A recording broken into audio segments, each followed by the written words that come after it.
Spider-Man Homecoming swung into theaters this past weekend and blew the doors off the box office. The second biggest debut ever for a Spider-Man movie. Spidey is alive and well in the MCU. And we're going to be talking about it right here today on the final edition of Dan's Labyrinth here on Screen Junkies Plus. Hello, thank you so much for joining us. I'm your host, Dan Merle. Thank you so much for joining in for this special edition of Dan's Lab. Before I say anything else, if you want to call into the show, please do. You can Skype us at SJ Plus Live. We want to hear from you. I want to talk to as many people as I can today. So many awesome fans, and I've heard from you guys the last few days. And so I want to say hi and also talk about Spider-Man Homecoming. And when we found out that this would be the last Dan's Lab, I talked to Billy and I said, there's one person, it only really makes sense for one person to be my final guest. And that is the co-host, not even guest, my co-host when I started this whole venture last summer with my first show, Summer Movie Report. I'm happy to welcome back to the show, Sasha Perlraver. Sasha. I am so honored to be the final guest. This is awesome. And I know that I speak for everybody out in like the Twitterverse and in the internet universe when I say thank you for everything you have done here. On Screen Junkies Plus and with Dan's Lab and with Summer Movie Report because you're just the best. You were the first on-air personality to indulge my love of charts.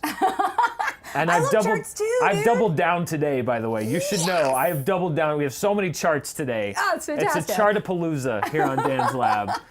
Sasha, thank you so much for coming in. And let's just start off the show. Let's look at the weekend top 5. Of course, Spider-Man Homecoming was the #1 debut by far this weekend. $117 million debut for Spider-Man Homecoming. That's the 7th highest opening weekend for an MCU movie, beating out the first Iron Man movie. Before we get into just the numbers and everything else, what do you think about this obviously, after Amazing Spider-Man 2, it seemed like the franchise was at an all-time low. Here, just 3 years later, we have this huge debut for Spider-Man Homecoming. What do you think turned people around on Spidey? I think it was a lot of things. I think it's Tom Holland, big time. I think that's huge. I think it's interesting to see a collaboration. Instead of having just what we expect from a Marvel movie, having the Sony influence, I think actually did them a service. I think it's sort of a reinvention of all things MCU. And it was so fun, it was so well marketed, it was just across the board what people hoped for and delivered as opposed to what everybody had been come to expect, which is another reboot, another origin story, again and again and again. Yeah. They didn't talk down to the audience. They were like, we get it, you guys are smart, you already know what's going on, you get the source material, here's just a great movie. Yeah, we were talking about this on news today about kind of it seemed like they succeeded in getting the word out, and the word with it was fresh. Yes. This is new, this is different, not an origin story, which was I think, such a great idea to just don't do the origin story again. We've seen it now twice. Plus they show it in every movie, so we've technically seen it now like 5 times because they do a flashback in every movie. Usually we kind of put the calls in the middle of the show, but we already have a few on the board. I want to talk to as many people as we can. So Billy, we have Nolan on the line. Let's talk to Nolan. Nolan, welcome to Dan's Lab. Hey guys. Oh, look at that. We have our own Spider-Man. I'll be your Spider-Man forever, Dan. Thank you, Nolan. I'm quite sad that this show's leaving in the way it is, but I'm still going to be watching your reviews. However, I might need to put a spoiler warning up for this part. All right, sure, JT. Let's throw up our spoiler warning. There we go. Okay. I'm a huge Spider-Man fan, and watching this movie felt like a Spider-Man annual come to life. And Dan, you've actually inspired me to start writing video essays, and I'm going to be doing one on Spider-Man Homecoming on how it made the comics come to life. And the scene in particular that really got to me was the end when he's with the Vulture and he gets trapped under rubble and then remembers that he's Spider-Man even without all the fancy tech because it's ripped straight out of a Ditko comic. So I was wondering, how did that moment fare for you guys? Did it work with the whole coming of age angle, or did it feel like it was trying too hard to be emotional? That's a great question. So Sasha doesn't have an earpiece, so if it seems like I'm translating, it's because I am. Nolan's talking about the rubble moment, and this kind of seemed like a Spider-Man annual come to life, but that moment where he's trapped in the rubble and has the kind of realization, and I've seen people think both ways about this. That moment worked for me in the movie. A lot of people have said it seemed a little too corny, cheesy, but I liked that idea. But the idea of Spider-Man's not the suit, it's the person. Yeah. And I connected with that moment in the movie. I thought that was really well performed and really well portrayed. How did you feel about that? I haven't heard that people thought it was cheesy. That was not a response. I've seen a few people online saying like, oh, I don't know. I loved that moment. I Yeah. thought that it was actually like that's sort of the heart of the whole story, and I thought that it was really well done. I'm shocked that people thought it was cheesy. I'm sort of bummed by that. Everybody, everyone's got something. Sure, but, of course. But it could have gone that way, I think, if it had been written or performed a little bit differently. But that is a moment that worked for me, and one of the reasons I like this movie so much. And I don't think it's the best Spider-Man. It's not my favorite Spider-Man movie. I still like the first two Tobey Maguire ones. I think this is, but I think this is up there with them and easily the third best. But you're up in giving the top that three. because of Sam Raimi, not because of Tobey Maguire, right? Like, who are your Spider-Mens by rankings? Oh, well, I need to see another Tom Holland before I can go into like definitive Spider-Man rankings. See, because I already can put Tom Holland He's at at the top for you, and a lot of Without people can put him question. at the top of the bullet already. Yeah, I can. Yeah, for me, it's I think that I just love the storytelling and the way that he did the comic book type storytelling. I just love the style of those first two Spider-Man movies, and Spider-Man Sam 2 Raimi's in the man. particular. Yeah. I just think is so just a great portrait of heroism and sacrifice and what it means and the priorities. And this movie got into it a little bit, but I'm not saying that it's head and shoulders above Homecoming, but if you're going three, it's those 1, 2, 3 for me. All right. But what I liked about this one over those two is the other Spider-Man movies. Their idea of becoming Spider-Man was learning how to use his powers, and then he's Spider-Man. Right. And I like that this movie is about becoming a hero. Yes. And what that means. And it isn't just learning to use your powers, that it's self-confidence, that it's not just learning how to hide it from your aunt, or that I can have a girlfriend and be Spider-Man. It's like learning how to be that hero inside of yourself and bring that out in you, because the powers aren't what make him the hero, it's him. Yeah, it's the heart. It's the the heart. and the soul and like the innate humanity that really makes the heroics matter. Yeah. Because otherwise, if it is just the suit, if it is just the theatricality, who cares? I mean, that's one of the reasons I love Iron Man so much, is because you get all the quirky wit and you get the heroics, but you also have such a broken and relatable human being. And the reason I love Tom Holland so much is because he felt, for me, so relatable, and I completely fell in love with him as Spider-Man. Totally 100%. I think he was great. If I can see a couple more Spidey movies, I loved his performance. Yeah. So Nolan, thank you so much for calling in, man. I appreciate it. Anytime, buddy, and best of luck with your film review. Thank you. Go fight some crime. Wow, I see so many calls stacked up, so I'm just going to try to answer as many as I can. Let's see. Let's get that one queued up here. So Sasha, while we're queuing up the next call, let's throw back up the top 5 for this weekend. Despicable Me, the number 2 movie that made $33 million. Not bad, but this movie's tracking way behind Minions and Big time. Despicable Me 2. This was the movie that I had picked as the number 1 movie of the summer. I know. And I thought this was just going to blow the This doors is your off. Baywatch. This was my Baywatch. This was going to blow the doors off. It's still going to be in the top 10.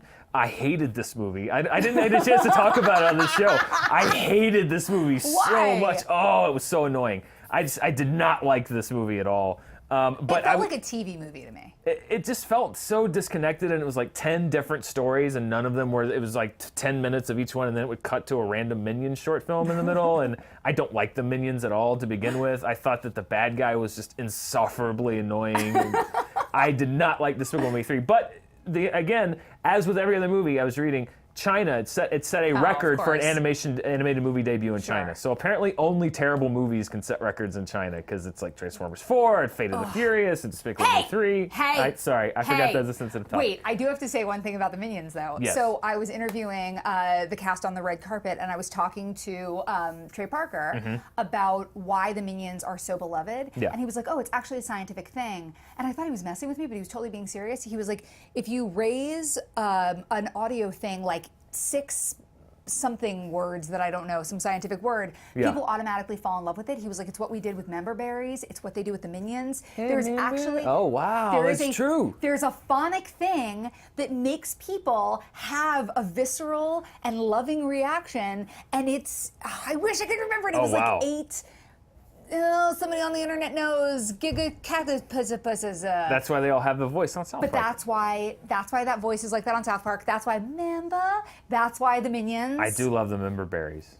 It's Now the I'm same phonic thing. rethinking my whole existence. Okay, Billy, do we have Clay on the line? Let's talk to Clay. Clay, welcome to Dan's Lab. Oh, he just hung up. Oh, Clay, Clay! you hung up. All right, let's go down the list. So let's get that one on the line. I want to talk. The other movie I haven't had to talk about on the show yet because we had to take last week off was Baby Driver. Which I haven't seen yet. Baby Driver, $13 million, dropped less than 40% this weekend. It is already Edgar Wright's highest-grossing domestic film here in the United States, but I looked at the international numbers. JT, let's throw up the international numbers. This is Edgar Wright's performance just globally, and already Baby Driver has netted about $70 million globally, which, once we get the thing... Well, nope, that's not it. That's all right. JT just went, looking, I don't know if you guys can hear, but we can hear JT, and then we just go like, "Cut!" Sorry. This is we'll get it. Anyway, this movie it had about a $30 million budget, and it's already far, far outperforming what people thought it would. They're already talking about sequels. They're already talking about, which I don't know about that. I really like this movie. I don't know about a sequel if I want to see a sequel, but.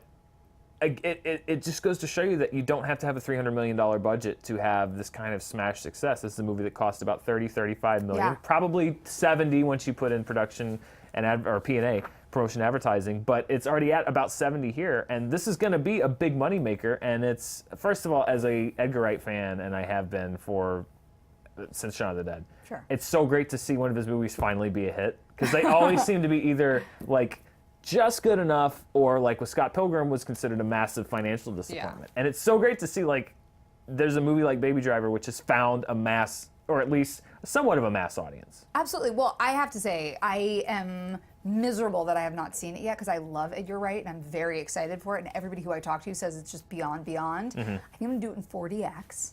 Ooh, do they have that here? Yeah. They do. Well, now I want to do that in 4DX. Right? I've only seen, the only movie I ever saw was San Andreas, and Baby Driver feels like it's the right mode for that. But yeah, what you're saying is you don't need 300 million, you need some originality and a great soundtrack. That's really, and vision. You need great directorial vision. Yeah, and that's what he has, and that's what I loved about this movie is it was so it was like sculpted out of clay. Like, I love this movie. Do we have that graphic? No? We don't. Okay, that's fine. Top 5 Edgar Wright, yes. There we go. There we go. That's Edgar Wright movies worldwide. So you can see Baby Driver already just $9 million off Hot Fuzz. So this is going to be, by the end of the week, probably his #1 movie. This has got a legitimate shot to be his first $100 million grosser worldwide. And I feel like, and this mentality is coming up more and more with movies like A24, movies like Get Out.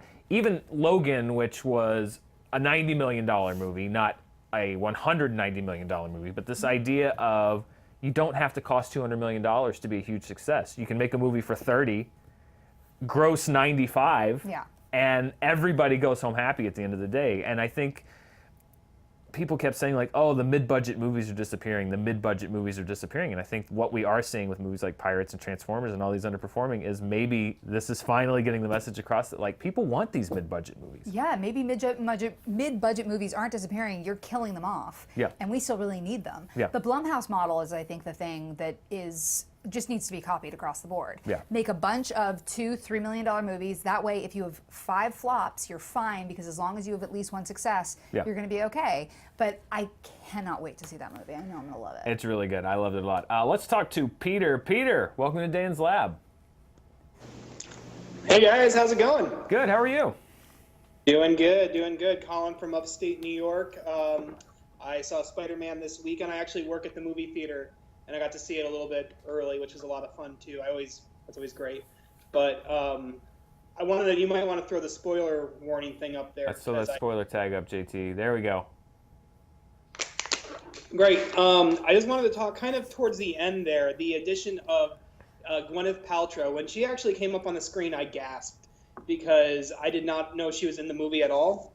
And the thing that kind of got me thinking and actually got me worried was this universe of the MCU really launched with Tony Stark, Pepper Potts, and Happy Hogan. And then right there at the end of the movie, you see the 3 of them together again.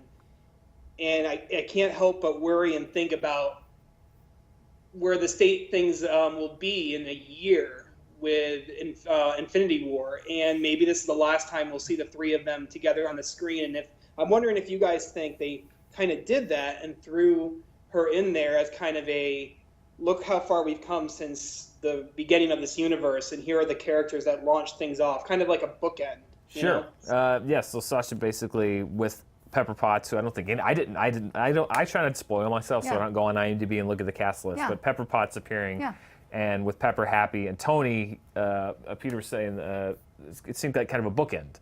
And do you think this kind of, with Iron Man, and now we have these three characters back, and he's wondering, like, does this portend perhaps bad fates? Is this? We've all said this forever. Yeah, I mean, we know that the contracts are coming up. And contracts mean, Something's going to happen. We don't know what.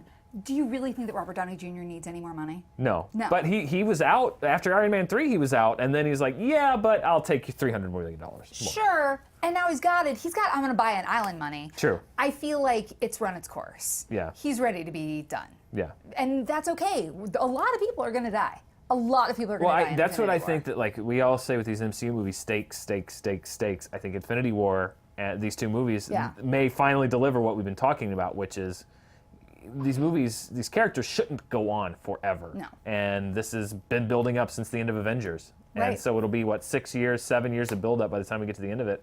I hope that they do make some final decisions, because that, as a storytelling point, that's what happens. But I have to say, what I hope they don't do is the Nick Fury thing, where it's like, you think, but gotcha. But not really, because they've done that so many times. We need some actual finality, and I'm okay with that. Yeah. I'm truly okay with that, but that's what I hope.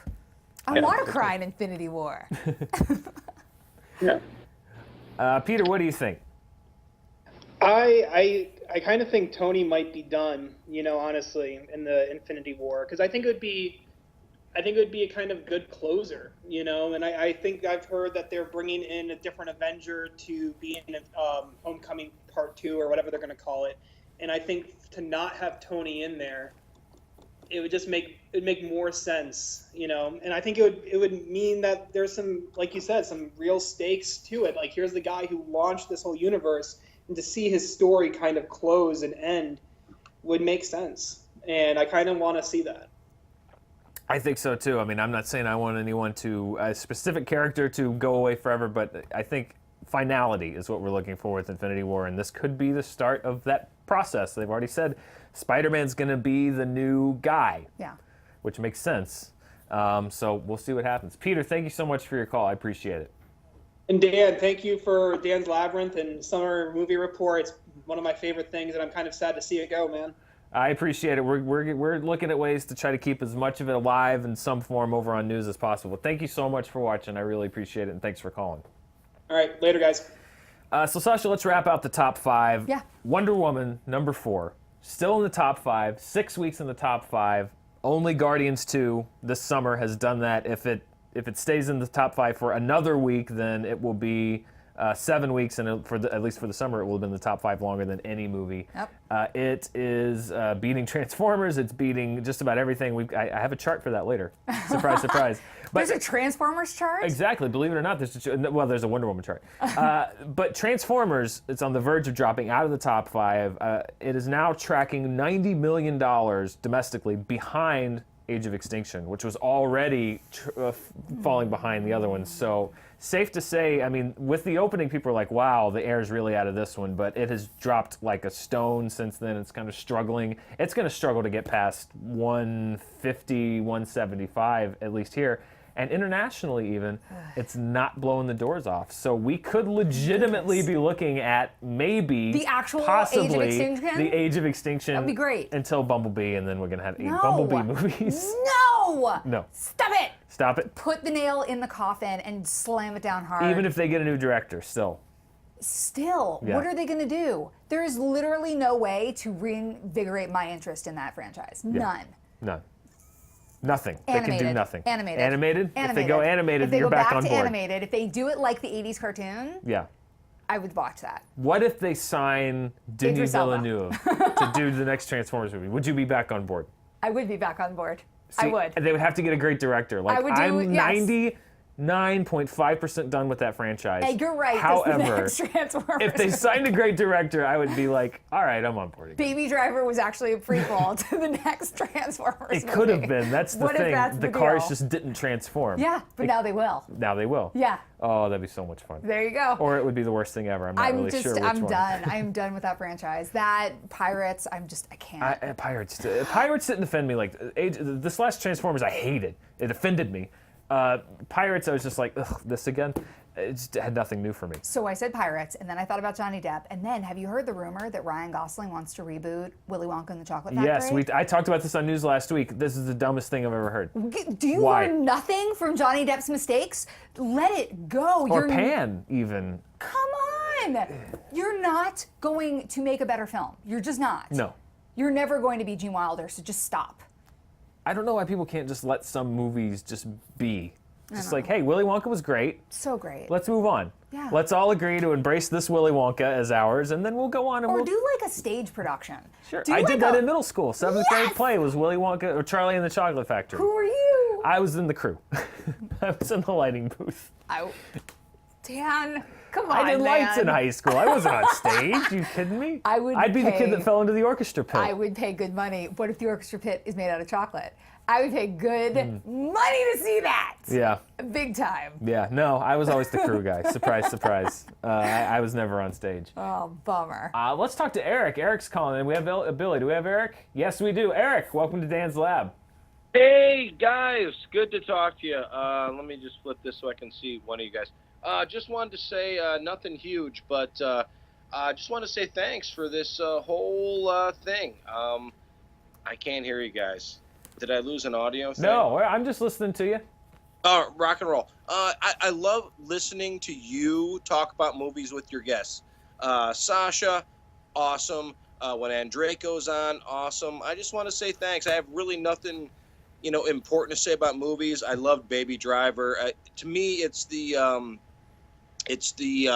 Edgar Wright movie that you show your parents because it's an easy story they can get in on. But I just wanted to say thanks, man. Thanks for Dan's Lab. I love listening to you talk about movies, and that's about it, man. Oh, thank you, Eric. I really appreciate it. Thank you so much for watching and taking the time to call in. Aw. See? You're making people sad. Oh no, it's. I mean, I'm not going away. The right. show is just going to be in a different form. Different I'm thing. already talking about ways to try to keep as much of it separately. I'm not giving my charts up, Sasha. No, the charts are life. The charts are life. Charts are Obviously. love. Charts are life. They're not going anywhere. Oh boy. We have another caller already. Good job, Billy. Tom, let's talk to Tom. Welcome to Dan's Lab. Hey, Dan. Hey, Sasha. Hey, Hi. what's up, man? You always sound great. You have such a good microphone. Oh, yeah. It's a really good one of those Audio-Technica ones, yeah. What's on your mind, Tom? Well, one, you guys were talking about the Baby Driver in different formats. If you can see it in a Dolby format, it's the best way to see that movie. Where it's like, for those of you who don't know, it's the one that like shakes with the bass in the seats and stuff like that. Perfect for that movie with every single like gunshot and all that. It's so great in that format. But Dolby, okay. yeah, beyond that, I did just want to say a general I really appreciated Dan's Lab being on SJ Plus. Like I like a lot of like sort of the fun kind of shows like SJ commentaries or SJU or even like the news stuff is nice to hear about. But I really like that Dan's Lab was kind of there to balance things out with actual discussion. And I really appreciated that, especially with like the Dan's Movie Club and even just discussing the new releases in general and going into independent movies and the different sort of chart successes and all that other stuff. I really appreciated it as a sort of balance for all the other stuff that was going on. And I'm really glad that you had this opportunity to do this, and I hope you do get to have further opportunity with it on SJ News and other places. I think it's something that the channel kind of needs more than not. Awesome. Well, thank you so much, Tom. I appreciate it. And yeah, I mean, I've already talked with Andy and everybody and Roth over at News, and the discussion will definitely continue over there. Reviews and, like I said, box office stuff, and that's a lot of their goals, and my goal too has been to try to transplant as much of what we do here over to News. But thank you so much. I appreciate you calling in, man. No problem. Have a good one, man. You too. So Sasha, speaking of charts, let's look at some charts. I got calls coming in, but in between calls, we talked about Spider-Man. Yeah. $117 million. Let's look at the top 5 Spider-Man openings. This was the second highest opening behind, a lot of people might say the first Spider-Man. No. Spider-Man 3, which actually was the last Raimi movie, opened at $150 million. Spider-Man Homecoming, 117. Spider-Man, now the first one, of course, adjusted for inflation, would be probably way up. Yeah. That was the first movie to ever open over $100 million. Amazing Spider-Man 2, $91 million, and then Spider-Man 2, $88 million. However, that movie opened on Wednesday, so a lot of that opening weekend money went to Wednesday, Thursday. Yeah. So that probably might have even been 1 or 2. But yeah, even still, with all the inflation and stuff, obviously kind of a renewed passion for Spider-Man amongst, I don't think comic fans have always loved Spider-Man, but Spider-Man on film, I think it is very impressive because he was DOA, really. For me, especially after Amazing Spider-Man 2, I had no interest in any more Spider-Man movies. I love Mark Webb. I really do. And I liked Andrew Garfield. So did I. He wasn't perfect. He wasn't perfect, but he was a good actor. I liked him maybe a little better than Tobey Maguire toward the end. That's a discussion. I mean, just the emo Tobey Maguire dancing down the street moment is just the worst. And Kirsten Dunst and Tobey Maguire had so much chemistry in the beginning, and then by the end, it felt like they were this terrible divorced couple, and they just couldn't stand to be in the same room with one another. I don't know. I think that Raimi is a brilliant director. The third one. And that wasn't his baby. The third one was taken away from him. They threw Venom in there. He didn't want Venom. And you could feel it. You could smell it. And if you look at Spider-Man 3, actually, because I rewatched it, 2 or 3 years ago, kind of with fresh eyes, and that movie actually works pretty well until Venom comes in, and then the whole thing runs off the rails. But Thomas Hayden Church as Sandman, it's actually a really good, I was watching it and I was like, I thought him as the CG got over the top, but his performance in that movie is actually really good. And really emotional. That final moment is actually really, it lands. I forgot about that until this very moment. And Rosemary Harris is Aunt May in the third Spider-Man movie, very emotional, very just really good performances, and then Gopher Face shows up. And it's not his fault. Well, it kind of is. Topher Gopher. And then Venom, and then it just becomes a big mess. And just James Franco's doing the twist and making eggs, and I don't know what the hell's going on. But the first 30 minutes of Spider-Man 3 actually kind of works. Yeah. But some people like that emo thing. I don't like it. That's fair. I'm not on board with that. But then Mark Webb came in, and it felt so redundant and unnecessary and uninspired, which I did not expect because I thought 500 Days of Summer was so great. And now this feels like it's the opposite. It feels like it's reinvigorated, and they really understand, okay, this is how we can serve our audience. Yeah.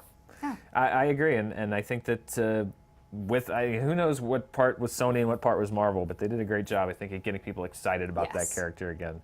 I want to talk to Timothy. Timothy's calling in. Hello, Timothy. Welcome to Dan's Lab. Hey, how's it going? Thanks. How are you? I'm good. How are you? Good. So I wanted to talk a little bit about Baby Driver again, not to keep switching your topics. No, not at all. It's a freewheeling show today. Fair enough. So I was just wanted to talk about, because Baby Driver is one of his higher grossing movies, like you were talking about a little while ago.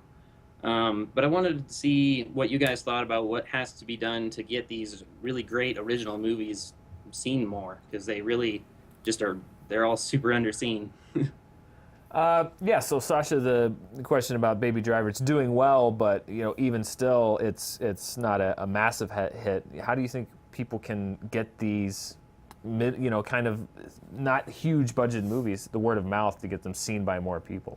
I think it's less an issue of word of mouth, because I think the word of mouth on Baby Driver is pretty huge. Really good, yeah. And more a question of accessibility. One of my favorite movies that's out right now is The Big Sick. Mm-hmm. And The Big Sick, which I know you love too. I did. It's one of my favorite movies this year. Oh my God. It's so brilliant. And it's only in, I think, about 240 theaters right now. It's rolling wide this weekend. And then it goes wide. But that is something where it just wasn't available to a lot of people. And hopefully now that it will be, people will go and they will see it, and there will be word of mouth. I think Baby Driver has a lot of buzz, and then of course there has to be second life in a streaming service, or because if that ends up on Netflix in the next 4 months, it will have a whole second life where people will just eat it up, and then there will be even more. But I feel like a lot of people are talking about it.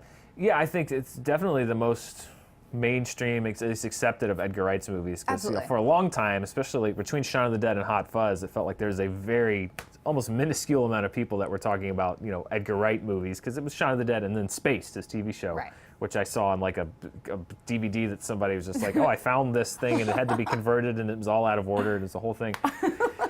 But yeah, it's, I think really more than anything, like to answer your question about, how to get it seen, is just seek out these movies and then just tell everyone you know. Yeah. When Shaun of the Dead came out, I think I saw it 4 times because I just kept taking friends. I would just be Yeah. like, okay, we're gonna go see this, and and that's obviously not an option for every movie, but yeah, more than anything, it's just if you see a movie that you like, Bring more people. bring more people. Or Yeah. if it's not available where you live, request it from the movie theater and keep asking, and Yeah. then when it does play, make sure you get a huge crowd there.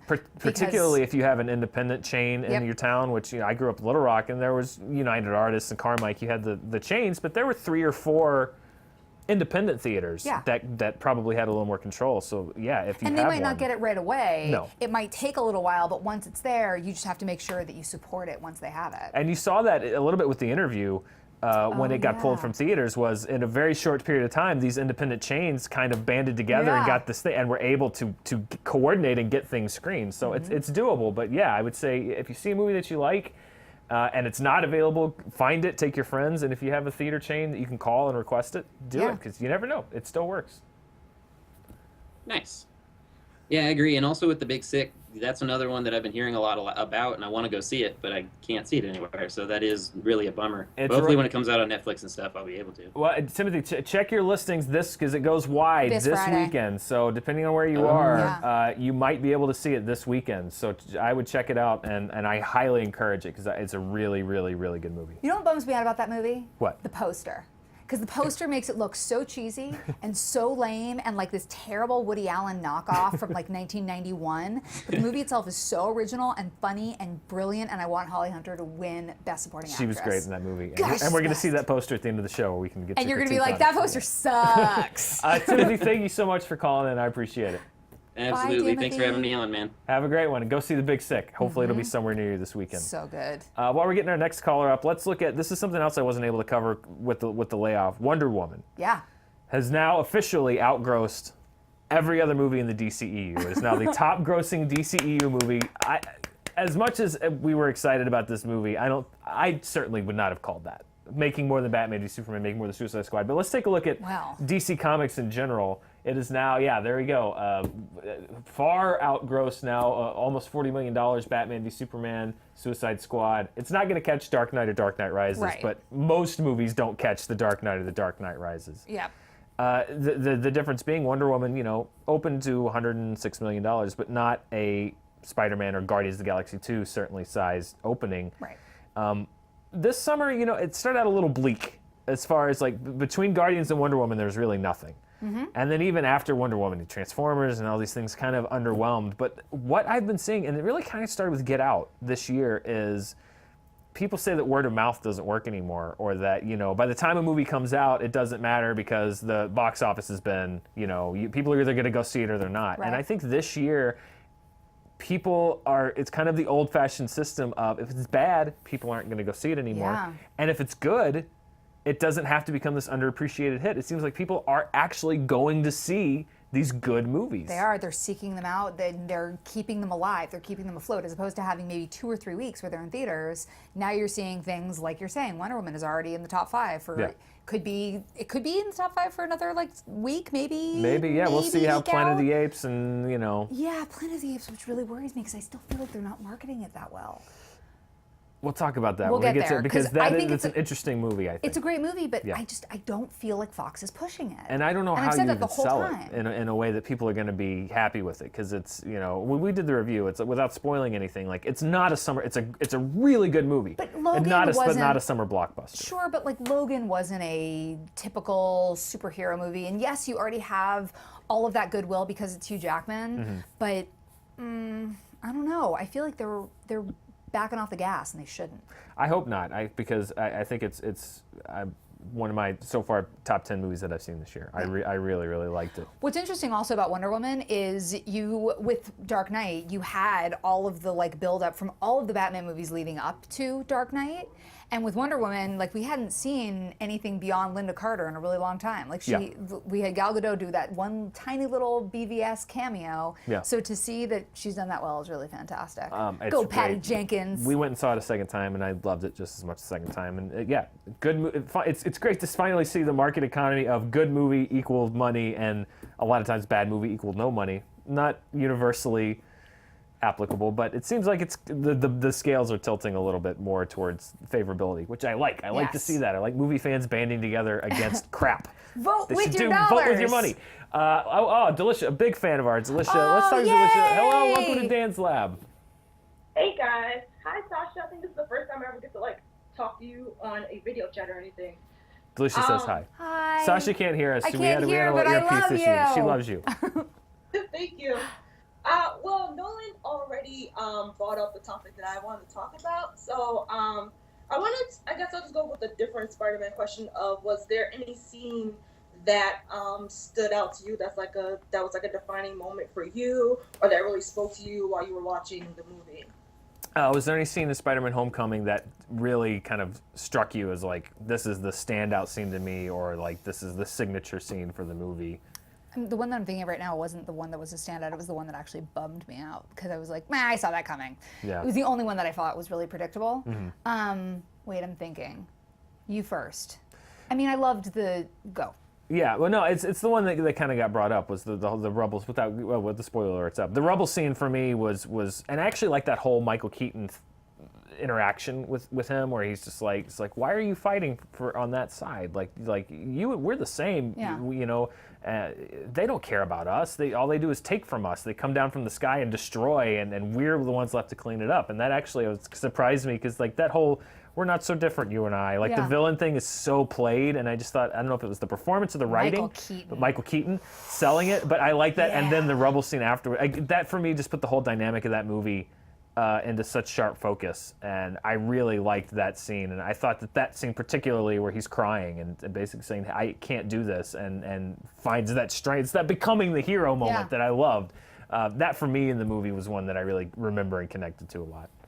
You went for the heart, you sweet boy. I did. I went for the heart. I mean, I feel like such a doof for saying this, but I really did love the fairy sequence just because it was so awesome. Like, that's just me being a doof, and just that's the Fast and Furious part of me being like, that's awesome.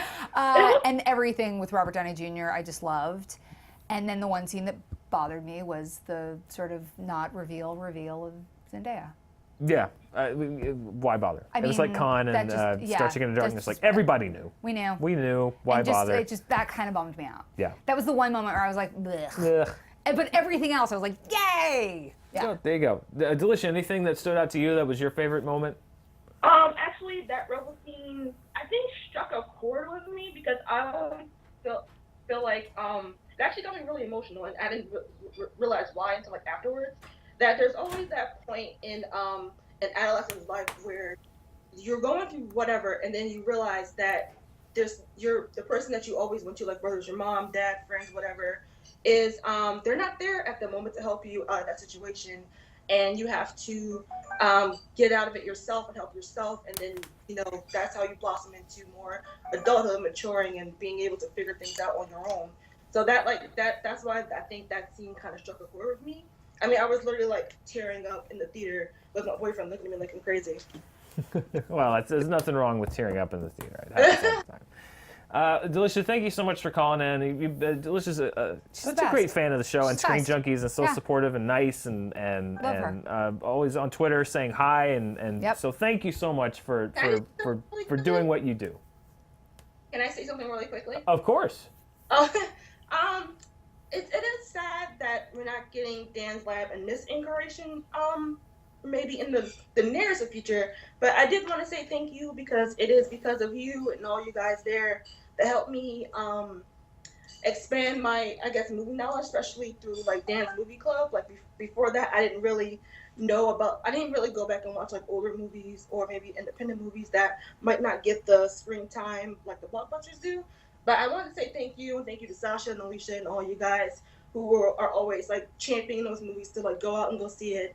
And really, if it wasn't because of you and the rest of you guys, I probably would still be watching blockbusters and not seeing these amazing movies. So I just want to thank you guys for always being the champion of the smaller movies that don't get as much recognition. Thank you. That really is why I love doing the show, is finding those movies that either I love or maybe I haven't seen, and we should share together. And I'm glad that you've enjoyed it, and we'll keep championing them if you keep watching them. Yeah, I'll definitely keep watching, and I'll definitely keep watching Screen Junkies because I just love the interaction that you guys do with the fans, and you guys are just great. Awesome. Well, thank you so much for calling. You're great, and we'll talk again. Like I said, we're going to try to keep as much of this alive over on news as we can. But thank you so much for watching and calling in. All right, you guys have a good day. You too. Sasha, let's look at the summer. Let's do it. Let's look at the summer. Now, this is 2 weeks worth of numbers here because, like I said, the layoff from last week. So let's look at where we stand in the top 10. It's starting to kind of finally take what looks like it might be our final form. This is the top 10 summer movies of 2017. Guardians Volume 2, which kind of looked like it had an insurmountable lead, but look at that. Wonder Woman, $17 million. Ooh, it's going to be close, but Wonder Woman could sneak up and take that top spot from very Guardians. possible. Now, the question is Spider-Man going to have the gas in the tank to get up there? I don't know. Maybe, maybe not. How interesting is it that Cars 3 can't hold off Despicable Me 3 and won't at all, and will just continue to drop down? I mean, for a Pixar movie, for it to be, I mean, that's not a flop, certainly. It's going to stick in the top 10. But for Pixar, Pixar, that's way low. Even for a Cars movie. Pirates of the Caribbean, it's sticking up there. But again, it's kind of like last summer. Even movies that made the top 10, like Tarzan, were ones that were, and Ghostbusters were ones that financially were not considered successes. It's just the concept of this is the industry that we're in. Spider-Man premiered in the top 10. That's going to be in the top probably 4 next week. It's going to jump Transformers. Mummy's dropping down. Aliens on its way out. Captain Underpants. It's held in there for a while. All those people who thought that it was going to be good for those people who knew that it would actually hang in. It hung in for a bit. Through July, Baywatch and Snatched finally dropping off the top 10. I can't believe! My Baywatch! The Baywatch! Humanity! I was looking at the numbers. Baby Driver is going to outgrow. It's not going to be in the top 10, but Baby Driver is going to outgross Baywatch, which it gives me hope for humanity. Me too. A little bit, because I did not like Baywatch so much. It was terrible. Not a good movie. It was so bad. It was really, so offensively bad. Really not good. Billy, do we have somebody on the line? Yes, we do. Is it Melissa? It is. Melissa, welcome to Dan's Lab. Hi, guys. I was just wondering, you might want to put the spoiler alert up. Oh, let's throw it up there. I was wondering what you guys thought about, like, the middle of Spider-Man Homecoming, because this is a little bit of an unpopular opinion, but I liked a lot of elements of Spider-Man Homecoming, but like the middle of it just like lagged a lot for me, and I didn't really get, like, I like lost it and only really became reinvested when the Michael Keaton Liz reveal happened, and also I didn't really buy like the Liz Peter Parker relationship that much. Well, I'll tell you right, Melissa, I agree with you 100% actually. The movie was losing me up until the Keaton reveal. Like, the fairy scene, as cool as it was, loved it. I started drifting a little, not drifting as far as my attention, but like it was in my head, I was starting to go like, okay, does this movie have anything else, or is it just going to be action? Like, I felt like there was maybe one big action beat too many in the middle. So Melissa, I actually agree with you. The middle of it did feel a little bloated for me.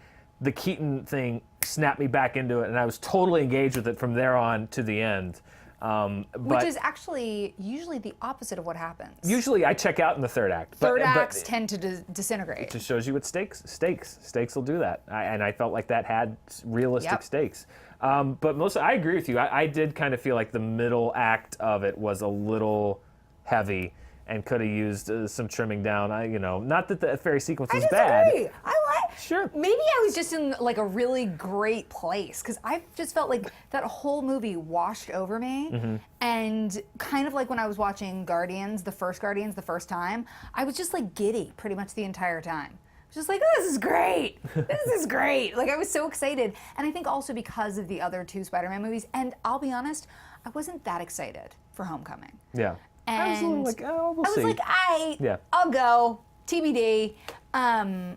I think I was so delighted by the surprise of constantly feeling like they were proving me wrong. And it was genuinely funny. It didn't seem forced. And the positives definitely far outranked my negatives with the movie. But Melissa, it may be an unpopular opinion, but it's one that I share with you. Glad I'm not the only one. You're I just, I just have like a theory that you touched upon this a little bit with your review with Roth about the world building or universe building. I think that, like, in Marvel, obviously there's going to be like universe building, but because of the addition of like all the Zendaya parts and all the like the part with Donald Glover, it was just a little bit too much. I thought so too. I just thought there's a little too much build up, some nods that I didn't think quite paid off for this movie. That'll pay off in future movies, but I don't like that in movies when they put in, particularly with Donald Glover. It's just like, what was his function in this movie? Just to establish him for a future movie, but you have to do more than that. You obviously disagree with me. Oh my God. How can I'm not saying I didn't like Donald Glover. I get love all Donald up in Glover. his acts. I love Donald Glover. I just didn't know if his character had that much to do in this movie. I can't because I'm fine. I was fine with that. I broke Sasha on my last show. I was fine with that. I broke Sasha on my last show. And All I'm right. okay with that. But like you were saying, like the Pepper Potts thing, like there's things that are sprinkled in that you know are long plays because when we say MCU, the U stands for universe. There is a whole universe. It is a universe, people. Jesus, how dare you with your Donald Glover? No. Next caller. I'm sorry, Melissa. Melissa, thank you for calling. I'm sorry. Don't worry. No, you can stay. It's 2-on-1. It's okay. Thank you so much for calling in. Thank you for having me. Have a good day. You too. Before we get to our next caller, let's look at the domestic international chart. So many charts. Not too many more charts. Just a couple more, I promise. The domestic chart, there's just one little tiny move. Pirates of the Caribbean jumped up from 10 to 9, passing Kong Skull Island. Kong will be gone after this week. Spider-Man will overtake him. Probably, well, maybe not this week, but in the next probably 10 days Baby or so. Boss lives on. Boss Baby. Boss Baby will be out eventually. But let's take a look at the international charts, the one that actually had a lot of movement in the last couple weeks. Wonder Woman jumps Pirates of the Caribbean. It's now the number 4 highest grossing movie of the year globally. 50 Shades Darker and Triple X Return of Xander Cage are out. Transformers and Despicable Me 3 are in, and I really don't know which of those two duos I prefer. I honestly don't. Wow. I would definitely. I like Triple X. As a stupid movie, I kind of did too. I dig Triple X. I'll swap out trends. I'll see your Transformers and raise you as Xander Cage. Yeah. And I will most certainly. I don't know. A 50 Shades Darker. Oof. I just don't know if it's worse than both The Last Night and Despicable Me 3. I'm just really not sure. Either way, we'll see how that movement goes. Spider-Man's going to be up there at some point very soon. We're going to see Spidey jump in there. Billy, my log is kind of just going offline. Do we have a caller? It'll be a surprise. Yeah. Just grab whoever you'd like. All right. Last show, producer's choice. Oh, Jack Shipley! Yes! Yeah! Awesome. What's hey guys. up, Jack? How you doing? What's going on? It's an honor to be a part of the last episode. I shed a tear because I love the chemistry between you two, and I love this show. Summer Movie Report was fantastic. This was fantastic. So I hope this returns in another iteration someday soon. Thank you, Jack. I appreciate it. So Spider-Man was really good, but it wasn't great. I did not love it as much as a lot of the critics are seeming to love it, and a lot of fans. I found the third act to be very weak and was kind of boring for me. I didn't love it the way a lot of other people did. Interesting. Jack, it's the weak third act, and he found it a little dull, a little boring for Jack, Spider-Man. You know what's interesting is a door closed behind him in the middle of that conversation, and I think it might have been the Vulture coming to get him. Because right. Keaton coming in with he was like, you're talking about "You are boring. the nuts." He just shows up at people's houses who didn't like the movie and challenges them to a fight. Yes. Here's the thing, I understand we're still in spoiler territory, right? I can throw a spoiler out there. JT, there we go. Thank you. Okay, so I understand why we have the whole thing with Spider-Man in this suit, and he's learning, he's got to learn that he's more than just a suit. So I'm fine with that, and I get it. However, the strength of the character of Spider-Man is his agility, his ability to use the environment to his advantage, and I think having a plane and a beach as the final fight moments are really they take away from the things that make Spider-Man exciting and fun. And so I found that wow, yeah, we get it. He's going to overcome these messages. We saw other Spider-Man movies. We understand that he'll figure out this lesson. So maybe give him the lesson a little earlier and then make the fight more interesting so that the end can be exciting and interesting. And I just found the ending really boring. The plane battle was kind of whatever, and the beach was, just the culmination of everything you expected out of the moment. So really, like, it didn't thrill me the way I think it did for a lot of other people in the audience. Yeah, the plane battle, the beach, not kind of, but you didn't dislike it, right, Jack? You just thought it was kind of okay. Okay. Correct. Yeah, I found it okay. Like when I left Wonder Woman, I was so excited, and I was like, Wonder Woman has flaws, but man, I just don't care. Like Wonder Woman was amazing, but this leaves me. If you remember my Logan call, it's kind of the same thing. Weak third act. The movie is very much about Logan. This movie is the same way. The movie is very much about Spider-Man, except that there are other stories you are also telling while you're telling the Spider-Man story, and those elements need attention too. So yes, you did it. I love this Spider-Man. He is without a doubt the best Spider-Man, the best Peter Parker at the same time. I'm totally bought into Holland. I'm happy with him as Spider-Man. I can't wait to see him do the role again. But I feel that you lose the attention to the rest of the elements in the movie, focusing so heavily on Spider-Man that other elements kind of fell by the wayside. Well, Jack, that's certainly a valid opinion. At least it didn't suck. Let's at least be happy that it didn't suck, and sometimes that's all you can hope for. But nothing wrong with just thinking a movie's good. Some people get so up in arms if, like, a lot of people love a movie, and there's somebody that's just like, no, it was good, but I didn't love it. People are like, how dare you? Well, here's my question for Jack. Had he heard so many people say that they loved it that he went in with really high expectations? Yeah, was it overhyped for you, Jack? And then it was a little bit diminished? Look, everybody on Twitter who had seen it ahead of time was like, oh, this is the greatest movie ever. And, Coy, who is very much a Spider-Man dude, Coy was very hype in this movie. Well, don't say Coy. No, nothing can ever live up to Coy Jandreau's level of enthusiasm and love. Like, that is just like, he loves things so much. I wish I could love Spider-Man movies as much as Coy Jandreau does. Like, sure. I don't know if the actual Spider-Man could be as exciting as Coy Jandreau loved Spider-Man Homecoming. Right. But yeah, I tried to shut that out too. Is you don't want to get overhyped because even if it is great, I don't like going in thinking that it's great because then you're here. That was Bridesmaids for me. Yeah. I went into Bridesmaids after everybody saw it at South by Southwest, and everyone was like, "It's the funniest thing ever!" And I walked out and I was like, "Man, okay, yeah, it's okay. It's fine." But the end credits, best end credits scene in a long time. I like that end credits scene too. Some people didn't like it. I liked it. With Captain America, that was funny. I think you gotta laugh at yourself. I think you gotta laugh at yourself. Come on. Jack, thank you so much for calling in. Thanks for guys. watching the show. I appreciate it. Yay, Jack. Oh, absolutely. I look forward to whatever's next. Bye. That's my daughter. That was the greatest Skype bomb I've ever seen. What a way. Billy, let's line up one more call. Let's take a look at our last couple things. I love doing flashbacks with you, Sasha. Yes! Let's go back to 2004 when another Spider-Man movie ruled the box office. This is July 9th through 11th, 2004. Spider-Man 2 in its second week, $45 million. Look at this time capsule of 2004. Anchorman, $28 million, opening weekend.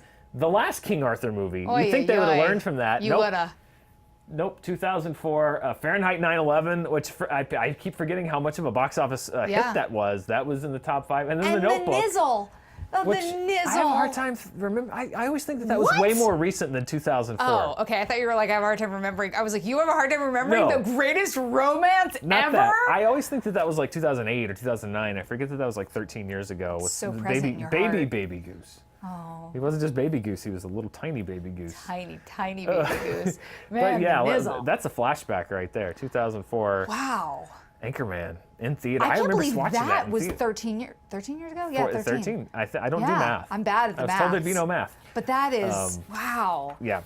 So crazy. Some things have really changed, and other things, like, do you think there's any chance an Inconvenient sequel? King Arthur movie, Spider-Man, and a political movie, 13 years ago and this summer. Will an Inconvenient sequel land in the top 5 when it opens? I don't know when it opens. If it's great, maybe it can make its way there, but I don't know if people are rushing out. It's kind of a bummer. Oh, I would imagine. Not that you shouldn't see it, but... The trailer for it had me sobbing. Yeah. Sobbing in the theater like a baby. Because it's just so upsetting. Which is why I don't know that they could do what Fahrenheit 9/11 did. Fahrenheit 9/11, like the whole tone of that was like, stick it to the man! And this is just going to be like, we're all going to die. We're dying already. get There's ready no for turning it. back. You're powerless to help, and just move inland and pray for even the then. best. But even then, Even yeah. So then. I don't know if that's going to be quite the. It's like, yeah, have you seen rah. Deep Impact? Go to the Exactly. highest mountain. Exactly. It's not going to help you. Hang out with Elijah Wood and Lily Sobieski because shit's going down. Sobieski. What happened to her? She retired. That's going to be my new show on news. It's going to be called Lily Sobieski. Where in the world is Lily Sobieski? I'd watch that. Oh, so much fun. Sasha, before we get to our final bit here on the show, let's take a look at what's opening this week. We mentioned before The Big Sick and that poster you hate. But go see The Big Sick. It's opening Poster wide. sucks! It's opening wide this week. I cannot recommend that movie enough. Same. War for the Planet of the Apes. But those are two of my top 10 Go movies this year so see. far. Go see Planet Spend War for money. the Planet of the Apes. It is not. Do not go in with the blockbuster mentality. No. Go in with just a good movie mentality, hopefully, and don't expect even Dawn of the Planet of the Apes, which I think had a lot more action. Sure. What's One Wish last Upon? caller and a special guest. And Wish Upon is like Some horror you movie? open this thing and there's a box and I don't know. Andy's you got seen one it? on his desk. No, I haven't seen it yet. I haven't seen suspect it they either. might not screen it. I don't know. I have a suspicion. Boy. And then so go see The Big Sick. If you haven't seen it yet, find it. It should be near you. And I'm told we have one last caller and a Sweet. special guest. Sweet. So let's get to the last caller. Caller, welcome. Hey, Dan. Hello. Welcome to the show. You're the last caller in Dan's lab. I'm honored. Truly. Thank you. What's on your mind?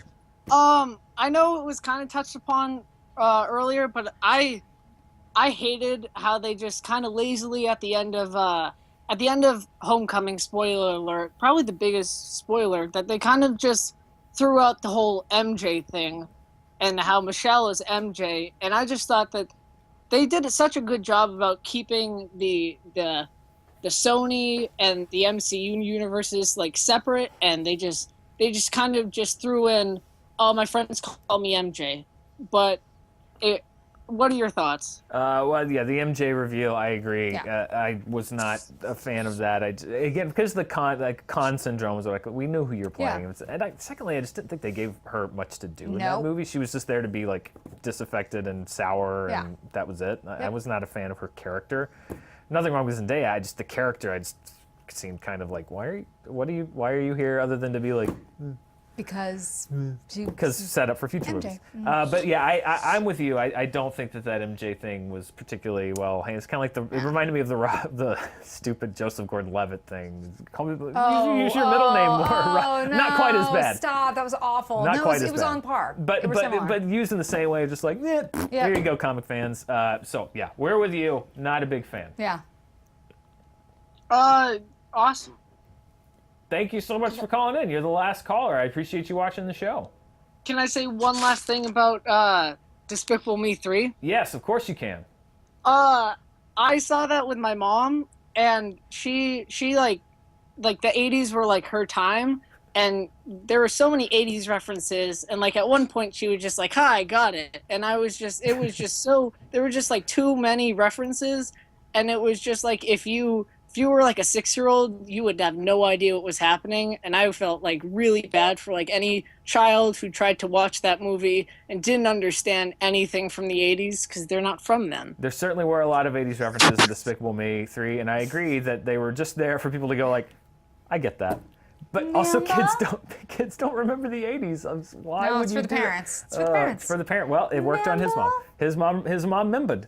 So it worked. It works. It didn't work on me. It worked for some people. That actually just reminded me, I forgot who I saw Despicable Me 3 with. I saw it with my mom, and my mom giggled the entire time. Exactly. She thought the Minions were adorable. I sat next, Mara and I sat next to a couple who loved the Minions, and just they didn't even have to do anything. They just would clap.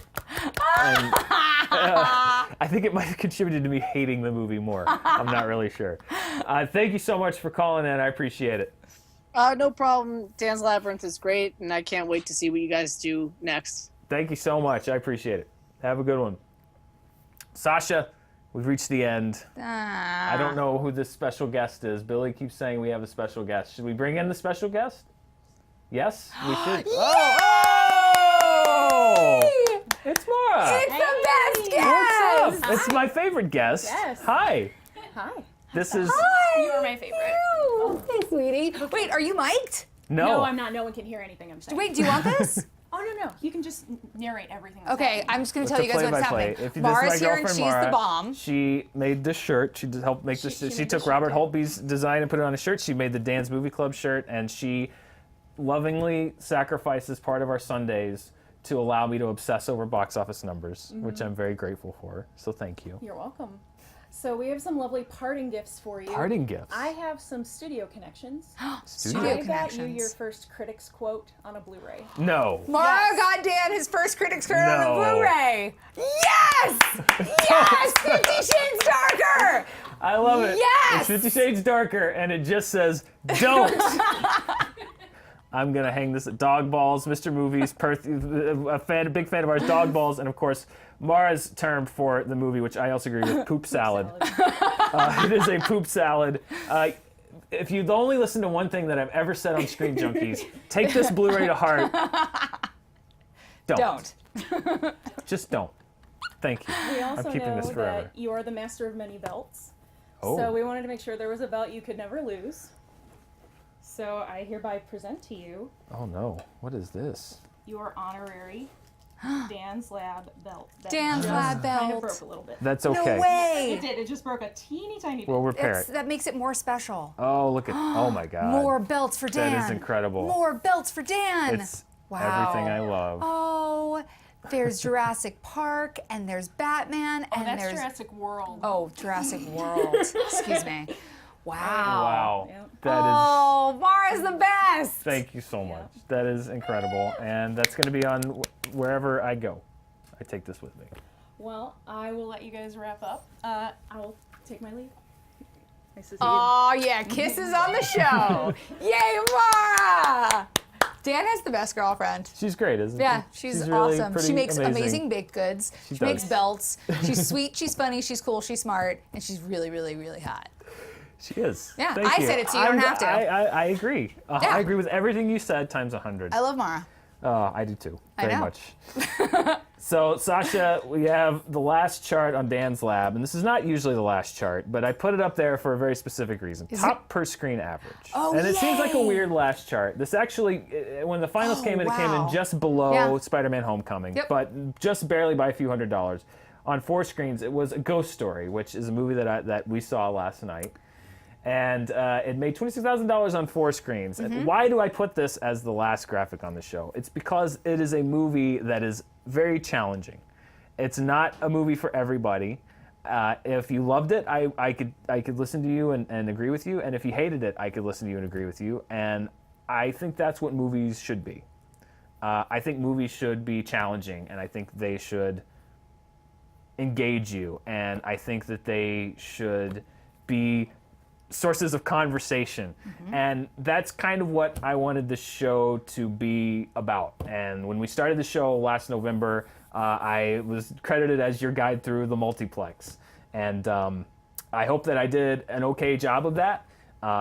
One of my favorite things that we kind of found was Dan's Movie Club. So both through the movies that came out and through Dan's Movie Club, I hope that we were able to expose you to some movies that maybe you might not have seen, help you see the ones that came out in a different light, or engage you in conversation either through people that called in. But really, this show is about loving movies, and I've loved every minute of doing it. Having great guests like Sasha and everybody who sat in that chair has made it 10 times easier. So Sasha, thank you for being on the show, and I always love talking movies with you. And to everybody that sat on that chair, if you gave up your Monday afternoon to come in and talk movies with me, Leonard Maltin came in and sat on that chair, like that blows my mind. That's insane. Thank you to all the guests on this show. If you agreed with me or if you disagreed with me, I always wanted this place to be a discussion that maybe you wouldn't see elsewhere on the internet, to really be able to sit down and break down a movie and its themes, and if it was controversial or what you agreed with, what you didn't agree with. And so the people that I got to talk about the show, talk about movies with on the show, and what we talked about was so amazing. And so I want to thank them. There are so many people here that made this show possible. First of all, of course, Andy and Michael Chang, who you never see on camera, but is like our man behind the curtain and helps pull this whole enterprise together. And they gave me the opportunity to do this show.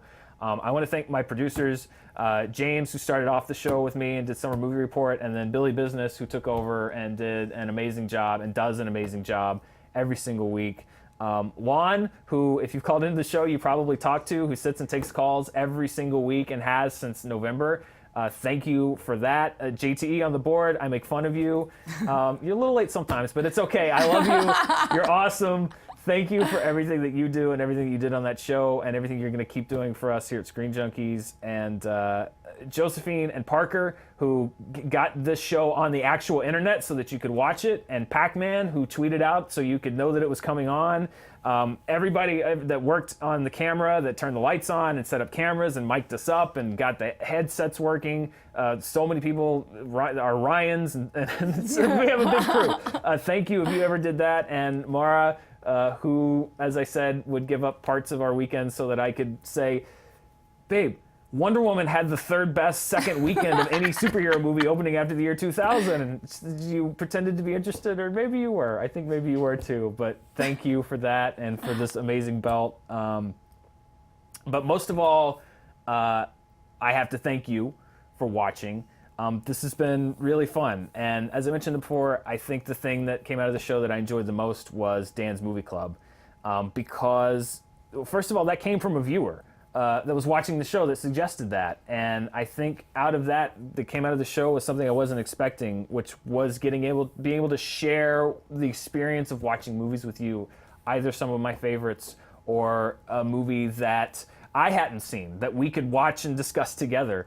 That was a lot of fun, and really nothing made me happier than seeing a tweet come in from somebody saying, hey, I watched 12 Angry Men for the first time and I loved it, or thank you for recommending this movie that I'd never seen before, Tootsie, or any of the ones that we did for the show. That's what the show's about. It's about discovering movies, and that's really the highest compliment that anyone could ever pay me, or I think anyone working at Screen Junkies, is that we helped to expand your love of cinema, because that's what I like to do every day and every week and every year here, and if we can do that together, that's even better. So thank you for indulging me. Thank you for putting up with my love for numbers and charts. I don't know if it's as interesting to you as it is to me, but I loved it. To anyone that's reached out saying that you liked the show, especially over this last week, thank you. Thank you for giving us your time and giving me your time. And if you watched, if you called, if you tweeted, if we talked on the show, if we talked off the show, I love talking movies. That's what I'm lucky enough to do for a living, and to do it with you on this show was a lot of fun. I feel like this was a show that we shared together, and we're going to keep sharing movies together. We're going to bring over as much of the show as we can, but for now, I feel like this was something that we got to experience, and I met so many of you through this show, like I said, either on Twitter or if you called in. So I'm going to close the show with a clip from my main inspiration for loving movies, which was Roger Ebert. So I will see you soon over on News, and I'm going to try to keep Dan's Movie Club going and bring over as much of this as I can. But for now, thanks for watching Dan's Lab. Films are important because they are the art form of the 20th century. They are the most serious of the mass arts, because even theater is not a mass art. They affect the way people think and feel and behave, and they can be both a good influence on society and a negative influence. To the degree that they glorify mindlessness and short attention spans, I think they're bad. To the degree that they encourage empathy with people not like ourselves and encourage us to think about life and issues, they can be good. They can also, of course, simply be purely entertaining, and there's nothing wrong with that.